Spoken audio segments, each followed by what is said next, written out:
I'm going to explain the term grain to you and how it applies to the putting green. And grain is basically this. It's the direction that the grass is growing. The best way to explain it is this. If you have a dog and you're going to pet the dog from the head to the tail, that's very smooth. That would be like putting down grain. If you pet a dog from the tail to the head, it's very rough.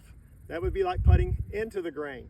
So you can imagine a putt that's down grain will be a little smoother and a little faster. If you're putting into the grain, it's going to be a little rougher and a good bit slower as well. Now the grain can also affect how a putt dies toward the end, depending on which way the grain is growing. You just have to remember in Texas, we have a lot of Bermuda grass greens. Bermuda grass thrives in Texas. It loves the heat. And so superintendents do a really good job with their maintenance practices. They do verticutting, they do top dressing, but just inherently Bermuda grass is going to have some grain on it. So what we have to learn is how to read the grain and then kind of figure out what it's going to do to our putt. Let's look at the 18th green here at Roy Kaiser Golf Course and see if we can read the grain.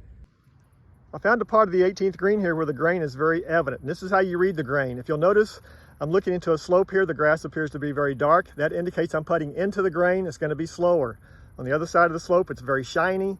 That indicates I'm putting down grain. It's going to be a little faster. Keep in mind too, if I'm putting across that grain, it's going to affect how the putt breaks at the very end of the putt.